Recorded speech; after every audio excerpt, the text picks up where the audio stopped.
you're familiar with home workouts, and you already know that the back is probably the most difficult muscle to adequately train at home without equipment, and especially when you don't even have a pull-up bar. And although there are plenty of home back workouts out there that do target the back muscles to a certain degree, they either fail to actually work your back muscles through their full range of motion, or they just don't provide enough load or resistance to enable you to actually build muscle in your back without using heavy weights. In this video though, I'll go through a home back workout that avoids those two common pitfalls and will instead enable you to target and grow your various back muscles in the comfort of your own home. The first exercise we'll be doing here will be a replacement for the pull-ups or lat pull-downs that you typically perform in the gym to target the lats.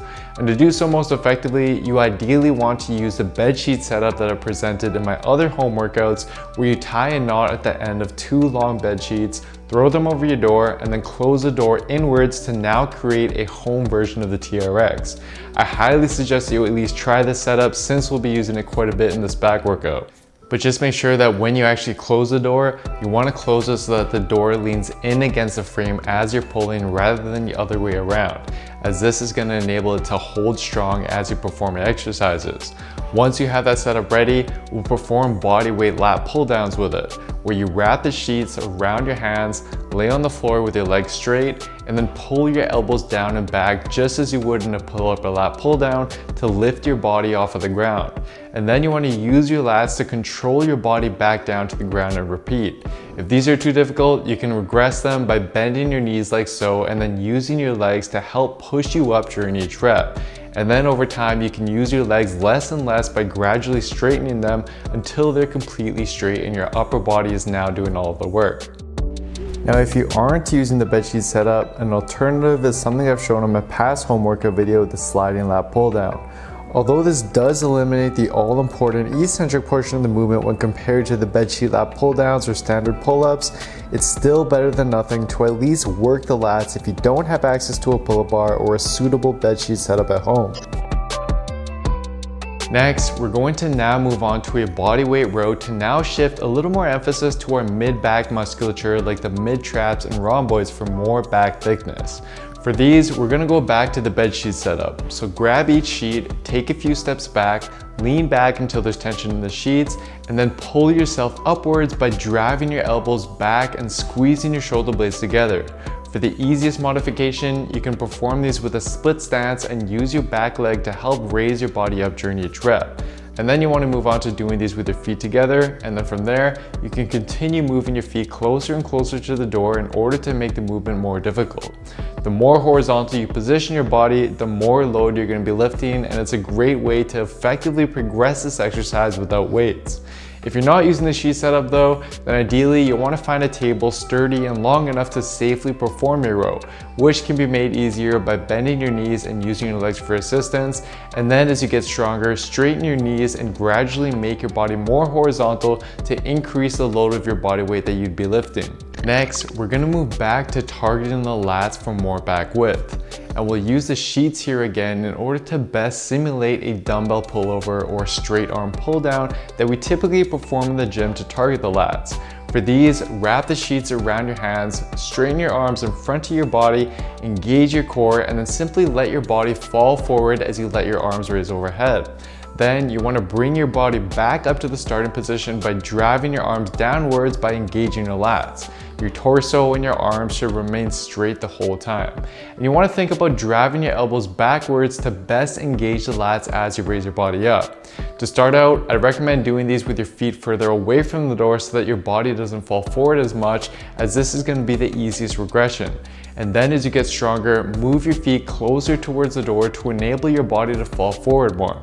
You can also shorten the range of motion to make it easier when starting out, and then gradually increase the range of motion by letting your arms travel further overhead as you get stronger.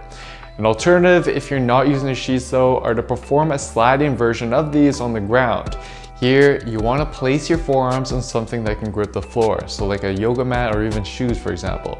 Then, while keeping your elbows tucked close to your sides, you want to simply drive your elbows down towards your torso to slide your body upwards.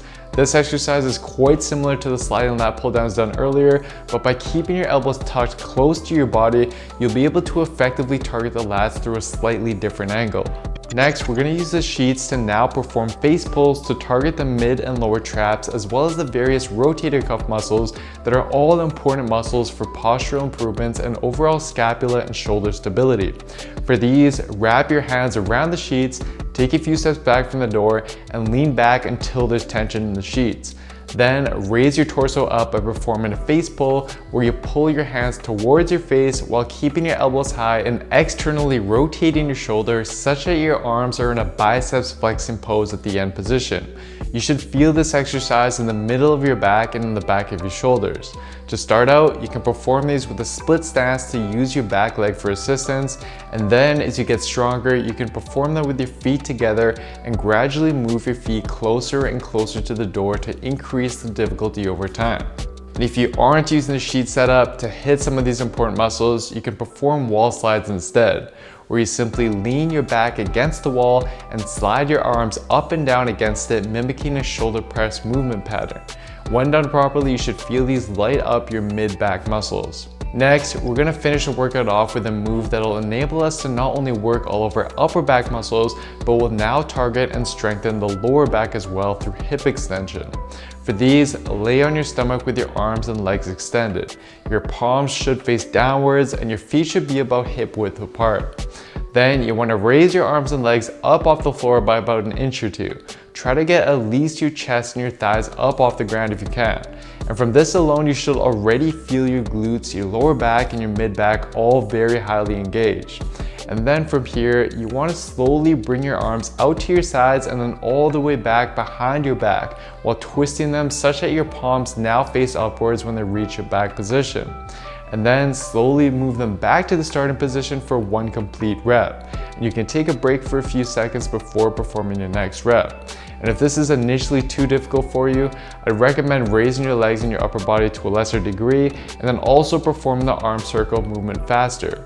And then over time, as you get better and better with the movement, you can progress it by raising your legs and your upper body up a little bit more while slowing down the tempo of your arm circles. So to sum the video up, here is what your home back workout could look like. And this can be performed as a back workout on its own, but I'd recommend instead splitting it up into at least 2 days throughout the week by using an upper-lower split, for example, to better manage the training volume and frequency. And ideally, you do want to use a rep range of roughly 10 to 15 reps per set, but as I've explained in my past home workout videos, worry less about the rep range and instead focus on taking each set of the workout either to failure or within a rep or two short of failure in order to maximize growth despite having no access to heavy weights. And then once you can perform more than roughly 30 reps per set in any of the exercises, you want to then progress to a harder variation that I provided for each movement in order to continue maximizing growth over time. But by executing and progressing this workout properly over time as you get stronger, you'll be able to build your back in the comfort of your own home without the need for heavy weights. And for a step-by-step program that shows you not only how to optimally train to build muscle, but also then shows you exactly how to properly fuel your body for growth so that you can truly transform your body and pack on size as efficiently as possible with science, and simply head on over to buildwithscience.com to take the analysis quiz to discover which program is best for you and where your body is currently at. Anyways, that's it for today, guys. Thank you so much for watching, and please don't forget to give me a follow on Instagram as well, as that's where I post all of these workouts in a more condensed version that you can easily follow. And also, don't forget to show your support by giving the video a like, leaving a comment down below as to what you'd like to see me cover next, subscribe to the channel, and turning on notifications for the channel as well, as this all really does help me out. Thank you so much, everyone. See you next time.